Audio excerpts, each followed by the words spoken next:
예, 박수 받는 게 어색한 것 같아요. 박수를 받아야 되나. 그런데 우리 박수 듣는 우리 친구들 참 감사합니다. 오늘 하나님의 말씀 잠깐 우리 먼저 보고 함께 말씀 나누겠습니다. 창세기 6장 13절 14절 말씀입니다. 창세기 6장 13절 14절 말씀 혹시 지원되나요? 네, 우리 함께 말씀 공부하도록 할까요? 자, 시작. 하나님이 노아에게 이르시되 오늘 하늘 있는 자에 정확함이 땅에 가득함으로 그 쓴날이 내 앞에 이르렀으니 내가 그들을 땅과 함께 멸하리라. 너는 고페르 나무로 너희를 위하여 방주를 만들되 그 안에 간대를 넣고 역청을 그 안팎에 칠하라. 아멘. 네, 제목 한번 우리 함께 크게 읽어볼까요? 시작. 방주를 짓자. 방주를 짓자라는 제목으로 우리 말씀 함께 나누겠습니다. 먼저 말씀 나누기 전에 우리 옆에 있는 친구들 인사를 좀 했으면 좋겠어요. 또 격려와 또 위로를 했으면 좋겠습니다. 신앙 붙들며 살아오는데 참 힘들었지. 이런 인사 안 해보셨어요? 네, 그래요. 신앙 붙들며 신앙 붙잡고 살아오면 많은 일들이 있을 겁니다. 그리고 그 일들은 어쩌면 많은 사람들이 바보처럼 여길 수 있는 그런 모습일 수도 있습니다. 그런 가운데 여러분은 신앙 붙들고 이 자리에 나온 겁니다. 고생하셨습니다. 수고하셨습니다. 축복합니다. 감사합니다. 배터리가 운행하셨습니다. 좋은 거예요.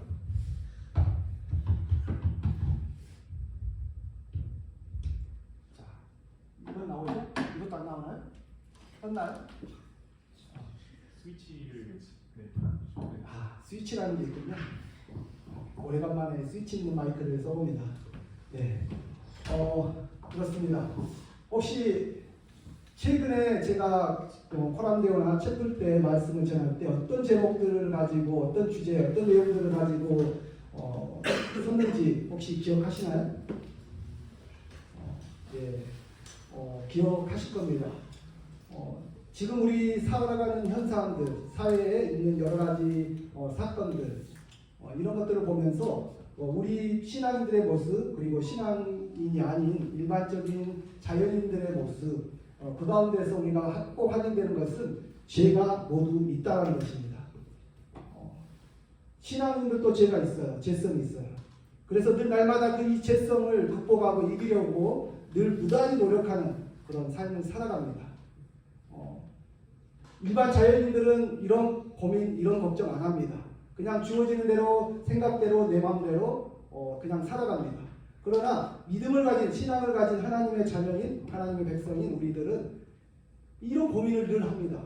이 죄와 내 속에 있는 죄성과 싸우는, 그래서 정말 하나님이 원하시고 기뻐하시는 일들을 행하는, 이루는, 내가 정말 빛의 삶으로, 소금의 삶으로 살아가야겠다라는 어떤 그런 결단과 그 고백을 가지고 늘 살아갑니다. 그렇기 때문에 고단하고, 그렇기 때문에 무단히 힘들고 고독합니다. 외롭습니다. 오늘 이 자리에 나온 친구들도 다 그런 마음, 그런 삶, 그런 고민들을 가지고 이 자리에 왔을 겁니다. 그리고 이 자리에서 우리가 또한 구하는 것은 어떤 걸 구할까요? 나의 능력, 나의 힘, 나의 어떤 생각이 아닌 오직 하나님의 영으로 충만하여서 하나님이 원하시는, 기뻐하시는 삶을 살아가는 것. 그러기 위해서 이 자리에서 하나님의 말씀으로, 하나님의 능력으로 채워져 가려고 이 자리에 온 겁니다. 그냥 찬양이 좋아서, 노래가 좋아서 이 자리에 그냥 앞에서 누가 뭔 소리 하나 한번 들어보려고 온 게 아니라는 거죠. 그래서 이 자리는 더욱 중요하고, 여러분이 이 자리뿐만 아니라 여러분이 곳곳에서, 그리고 다양한 시간을 통해서 하나님을 예배하고 찬양하는 그 자리가 매우 다 중요합니다. 오늘 이 자리도 동일하게 하나님의 뜻을 찾고 구하는 시간이 될 수 있기를 소망합니다. 우리가 언제부터 죄가 생겼을까요? 다 아는 것처럼 창세기에 보면 사단의 꾀임을 통해서 하와가 먼저 선악과를 먹습니다. 이 선악과는 무엇이냐면 하나님이 절대 먹지 말라고 말씀했던 그 과일입니다. 그런데 사단의 게임에 어떤 게임입니까? 너도 하나님처럼 될 것이야. 그래서 하나님이 너에게 이거를 먹지 말라고 했어. 라는 그런 말로 게임입니다. 결국 인간은 사단의 게임에 그래? 하나님처럼 될 수 있다고? 이렇게 생각합니다. 그리고 따먹었죠. 결과가 어떻게 됐습니까? 하와가 먹었습니까? 자기 남편 아담도 같이 먹게끔. 그렇죠. 죄는 확산성이 있습니다. 여러분, 우리의 죄가 우리 안에 있는 죄성은 누르지 않으면 확산합니다. 그리고 퍼집니다. 여러분, 그러한 죄성을 가졌습니다. 그 죄성을 가짐으로 해서 우리가 어땠습니까? 눈이 밝아졌습니다. 어떤 눈이 밝아졌습니까? 성경은 눈이 밝아졌다라고 이야기하는데 그 눈이 밝아졌다는 것은 다양한 의미로 해석되지만 저는 이렇게 생각합니다. 선과 악을 구별할 수 있는 눈이 열린 거죠. 다시 말하면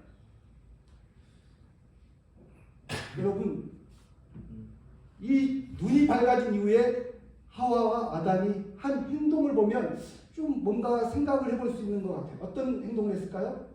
자신의 부끄러움을 알고 옆에 있는 무화과 나무 잎을 가려 옷을 만들어서 자신의 부끄러움을 가렸다고 했습니다. 다시 말하면 눈이 밝아졌다는 것은 선과 악을 보게 되는 것인데 특별히 자신의 그 악함을 보게 되는 겁니다. 인간 안에 있는 악함을 보게 된 거예요. 그래서 자신을 가리는 거예요. 가리면 안 보일 줄 알고. 이런 생각을 해볼 수 있습니다. 그래서 또 이렇게 악함이 계속 유지됩니다. 하나님이 그 악함을 어떻게 정리하셨습니까? 하나님이 아담에게 하와에게 주었던 아름다운 동산, 꿈의 동산, 에덴 동산을 그들에게서 뺏습니다. 그리고 에덴 밖으로 그들을 쫓습니다. 그로부터 인간은 그 죄로 인해서 고통을 받습니다. 그 삶이 고통이었습니다. 그리고 수고를 해야지만이 먹을 수 있었습니다. 그 전에는 하나님이 제공하신 모든 것을 가지고 편안하게 아주 은혜를 누렸던 삶이었다면 죄로 인해서 이제 그 에덴 동산을 쫓겨납니다. 에덴 동산에서 쫓겨나는 그 인생을 살아갑니다. 그런데 여기에 또 한 가지 성경은 이야기하고 있습니다. 왜 에덴 동산에서 사람을 쫓아냅니까? 그곳에는 생명나무가 있었습니다. 생명나무가 뭡니까? 어디 이상한 동네에서는 이상한 소리를 하는데 여러분, 생명나무, 우리 이렇게 생각해 봅시다. 혹시 영화 많이 보시죠? 영화는 좀 봐야 돼요. 그래, 문화생활 좀 하셔야지 이 세상이 어떻게 돌아가고 어떤 해석을 하고 있고 어떤 가치관으로 살아가는지를 영화에서는 많이 볼 수가 있어요. 자, 여러분, 타노스 아십니까? 타노스 아시죠? 타노스. 자, 그 친구가 힘을 가졌어요. 엄청난 힘을 가졌어요. 그 뭐 있잖아요. 그 장갑, 그 엄청난 힘. 그게 다 모아지면은 영원히 살 수 있습니다. 자, 여러분 한번 생각해 보세요. 악한 상태에서 영원히 산다. 죽지 않냐고 그냥 살아버린대, 악이. 그러면 어떻게 되겠어요? 안 되겠잖아요. 하나님은 그것을 알아서 영원히 사는, 그 악함을 가지고 영원히 사는 것까지는 막아야 되겠다라고 생각하셨던 것 같아요. 그래서 생명나무에 가까이 오지 못하도록, 영원히 살지 못하도록 카드 치는 거죠. 자, 이렇게 해서 넘어옵니다. 시간이 지나죠. 자, 악은 어떻게 된다고요? 확산성이 있다는 거죠. 악은 어떻습니까? 이제 우리의 악함이 이제 드러나기 시작합니다. 어떻게 드러납니까? 시기와 질투와 경쟁으로 드러납니다. 최초의 살인이 어떻게 되었습니까? 형제 간의 싸움이 있습니다. 지금도 어느 국가는 지금 싸우고 있잖아요. 형제들이거든요, 사실. 싸움이. 이거는 무엇입니까? 어떤 마음입니까? 경제, 시기, 질투, 여러 가지 마음들, 악한 그 마음들인 거예요. 그런 마음들이 우리 안에 있어요, 지금도. 그렇죠? 없습니까? 있어요. 괜히 내 친구가, 내 형이, 우리 아는 사람이 뭔가 좀 잘 되면 배가 아파. 괜히 그냥 나도 이런 부러움, 이런 시기, 경쟁 이런 것들이 있어요. 그런데 그게 그냥 좋은 것으로 끝나면 괜찮은데 어느 순간 짓밟아버리고 빼앗고 죽이고 이런 것들이 있게 됩니다. 이게 악함입니다. 이 악함이 어떻게 됐다고요? 성경은 이 악함이 정말 하나님이 보시기에 정말 하나님이 인류를 창조하시면서 그 기뻐하셨던 그 모습이 이제는 탄식으로 바뀌어 버렸습니다. 오늘 본문입니다. 이렇게 이야기하고 있죠. 본문 앞뒤로 이렇게 이야기합니다. 하나님이 노아에게 이르시되 모든 혈육 있는 자의 포악함이 땅에 가득함으로 그 끝날이 내 앞에 이르렀으니 포악함이 가득하였다. 땅에 가득하였다. 죄악이 땅에 가득하였다. 그래서 어떻게 하시느냐? 땅을 다 쓸어버려야겠다라고 생각하셨어요. 하나님은 여러분 정말 리셋 다시 시키고 싶었던 그런 마음이셨던 것 같아요.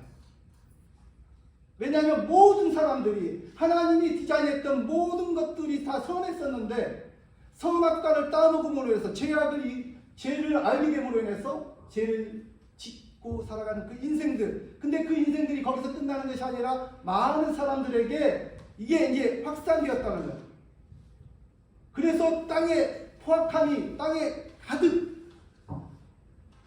하나님이 결단 내리셨던 것 같습니다. 쓸어버려야겠다. 다시 리셋시켜야 되겠다. 오늘 그런 심정으로 하나님이 말씀하십니다. 그런데 은혜롭게는 그래도 당신과 함께 동행하는 인생이 있었습니다. 하나님을 믿고 의지하고 따르는 그 인생이 있었습니다.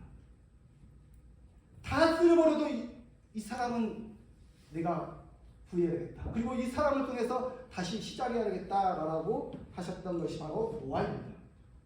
그래서 노아에게 방주를 짓게 합니다. 여러분 잘 아는 노아의 방주 이야기죠.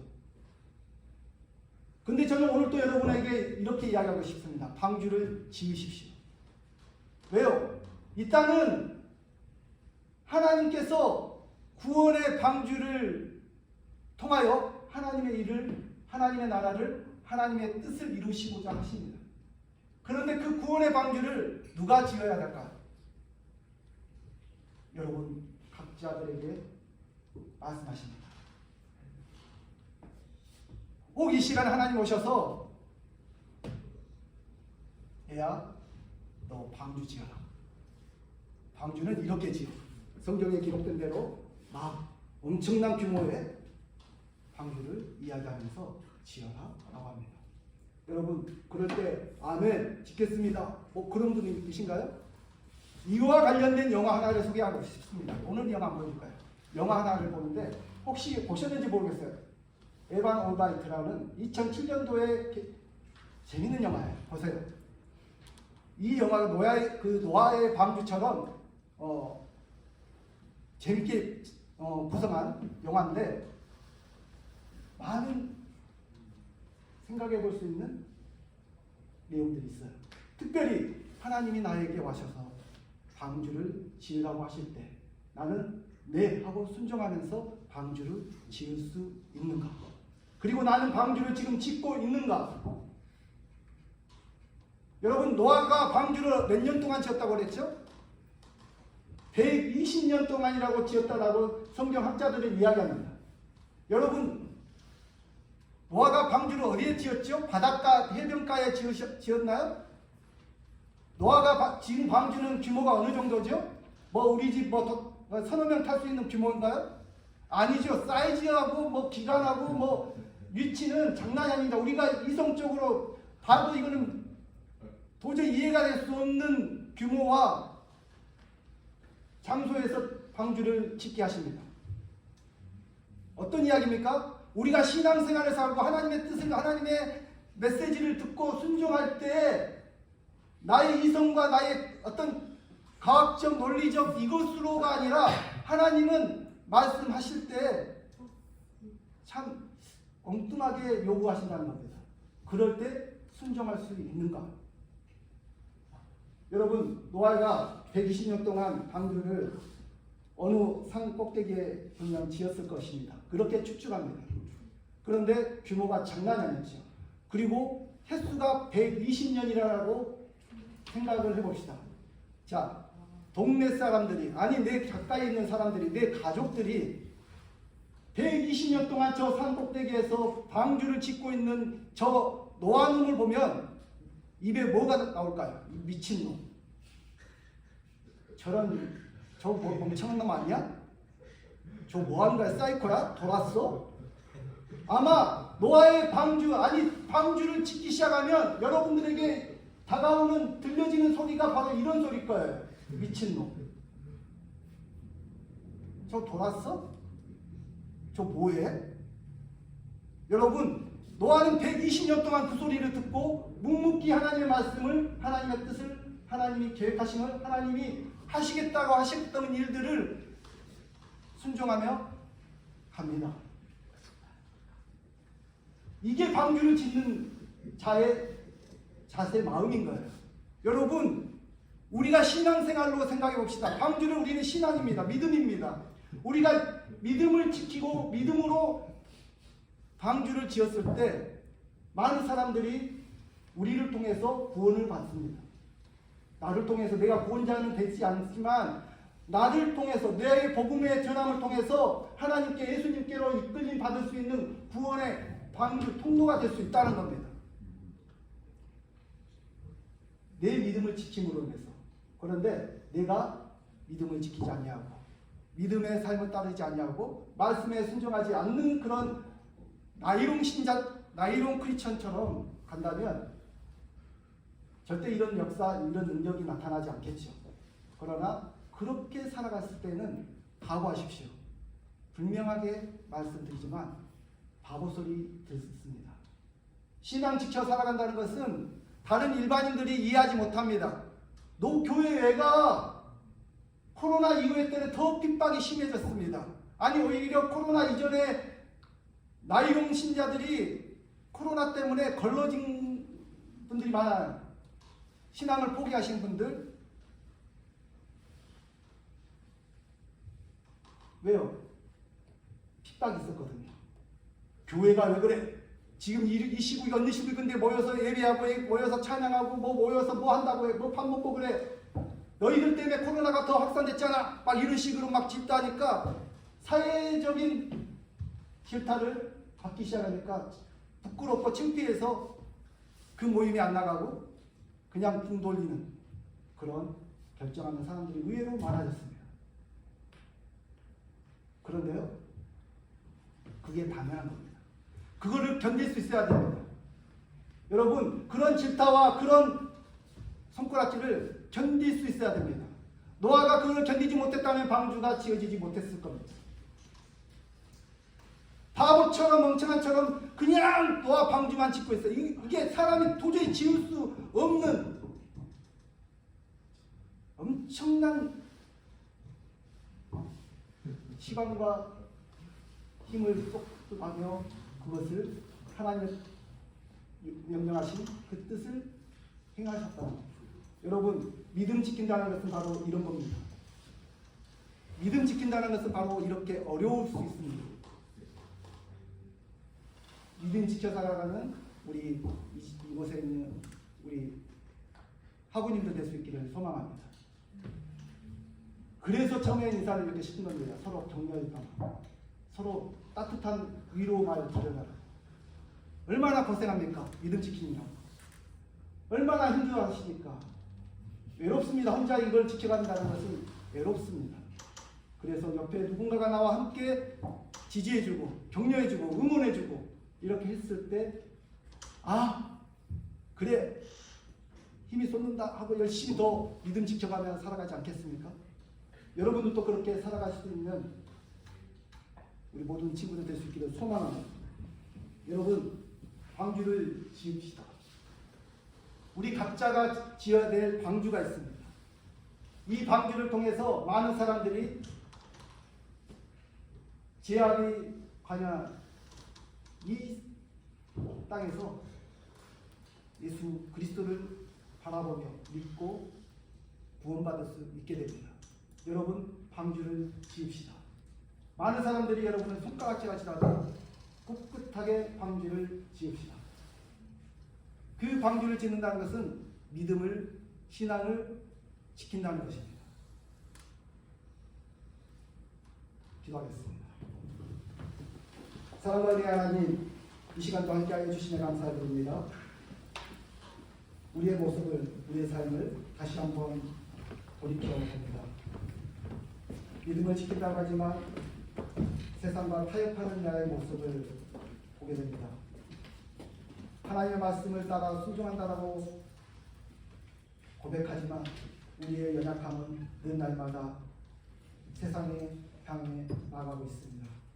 하나님, 이럴수록 더욱 믿음의 삶으로 온전히 서갈 수 있는 우리 모두가 될 수 있도록 인도하여 주시옵소서. 나사렛 캠퍼스가 모든 믿음의 사람들이 서로 의지하고 격려하고 힘이 되어지는 우리 나사렛 대학교 믿음의 친구들이 다 될 수 있도록 축복하여 주시옵소서. 이 시간도 소리 높여 주님께 기도합니다. 우리의 기도 소리를 들어주시고 우리에게 능력 부어주시고 우리를 새롭게 하여 주시옵소서. 감사드리며 예수 그리스도의 이름으로 기도드렸습니다. 아멘.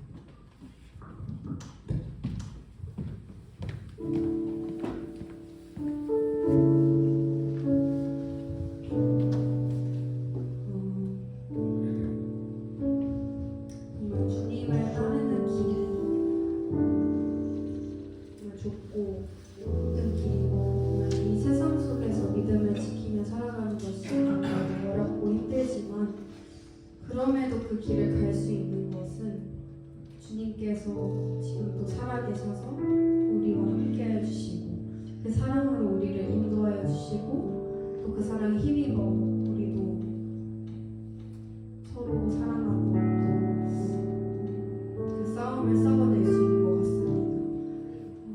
이 시간 더 원합니다. 오늘 찬양의 고백 드리면서요. 정말 우리가 그 넘치도록 받은 그 사랑을 우리 또한 주님께 고백으로 올려드리는 시간 됐으면 좋겠습니다.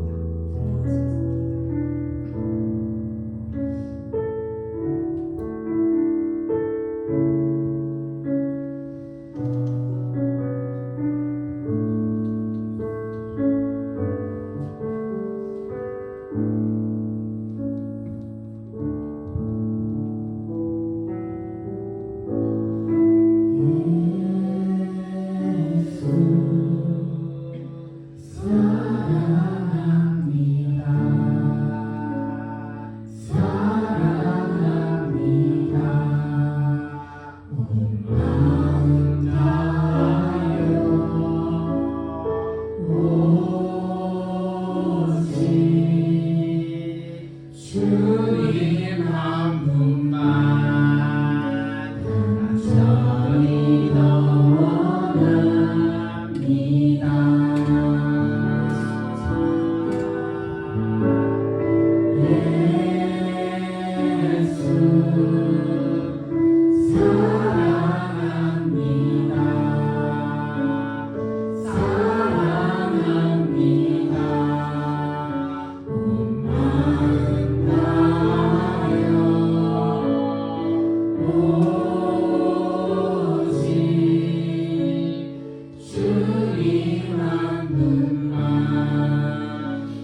정말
오늘 한 주를 시작하면서